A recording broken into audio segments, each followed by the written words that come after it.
guest, well, you know, we're all food lovers, that's right, and we all have our favorite restaurants that we like to go to, but have you ever asked yourself, what does it take to have a successful business? Well, our first guest knows the ins and outs of business, and he's here to tell us all about his experience in the food service department and hospitality business. Please welcome to our show, Ariel Lacayo. Hello and welcome. How are you, Rina? Nice to see you. Good. It's good to see you too. My pleasure. We're jumping right into all things delicious. That's right. So, I basically gave a somewhat of a general intro, right? And you are a restaurant consultant. I am the ambassador of service and hospitality. Okay, so what exactly does a restaurant consultant do? What happened is a lot of restaurants, now I work in New York, but I work all over the United States. They hire me to improve their food, to improve the service, to improve the ambience, to make the restaurant happen, to make it successful. And you know, there's so many things from the moment that you call a restaurant, the way the hostess answers the phone. From then on, is so many steps that we have to follow in order to make it run smooth, softly, and in a way that everybody will love it and they will come back, because we want everybody who walks through that door come back. Right, and you know, that's our goal. And what I do is I help them with food costs, liquor costs, service, hospitality, make people feel great. So how does one become a consultant, and what does it take to actually build up to being to being an expert as you are? Of course. I started when I was 18 years old. I was born in this business. My family owns restaurants before I was born. And I started 18 years old working as a busboy in Atlanta, Georgia, and I worked my way up to be a restaurant owner. But I really think it takes some steps. Okay, but wait, we just jumped. We went from being a busboy to an owner. We forgot everything in between. Right, I'm sure that was a process. So what was your process? It is a process. You know, the process, I really think you have to use certain steps. That is being humble, have passion for the business, and big dreams. And then with these big dreams, we really have to prepare ourselves. I think a study is so important. You know, knowledge and knowledge and knowledge. And beside that, all the experience, from the busboy to a waiter, to a captain, to a maitre d', to a manager, and keep going up in the ladder. Is that the ladder you took to become That's a the ladder that owner? I took, and I combine it with the passion and the being humble and all the steps to make it what I am now.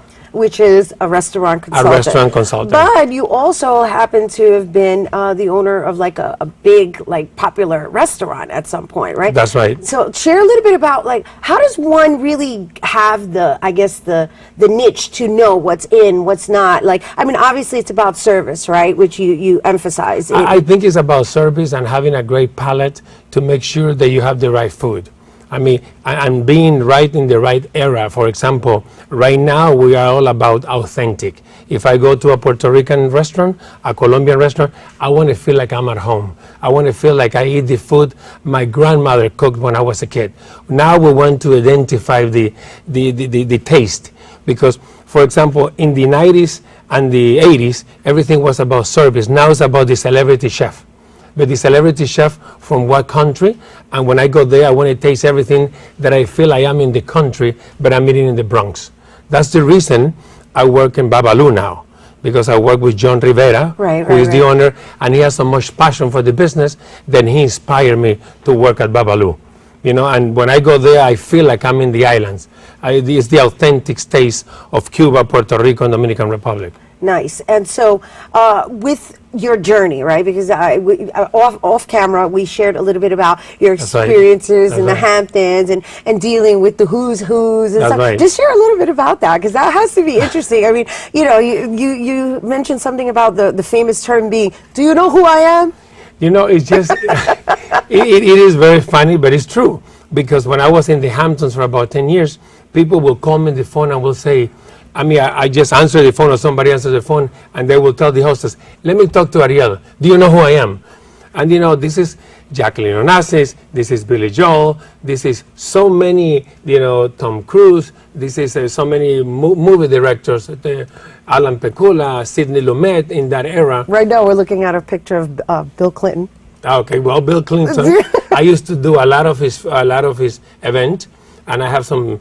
I did his last event in Aspen, Colorado, when I opened El Molino, and I was doing things with Bill Clinton, which I think is a wonderful person, so charming, and it was my pleasure to actually take care of Bill Clinton.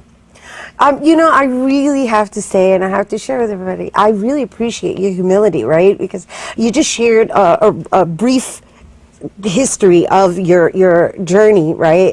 Starting as a busboy, Right. and now you deal with all these name people, and you actually cater to the who's, and yet you still have that humility about you. But you still have to be humble, because I think that's how you come through with them. And then I think it's being humble with the combination of the passion for the business.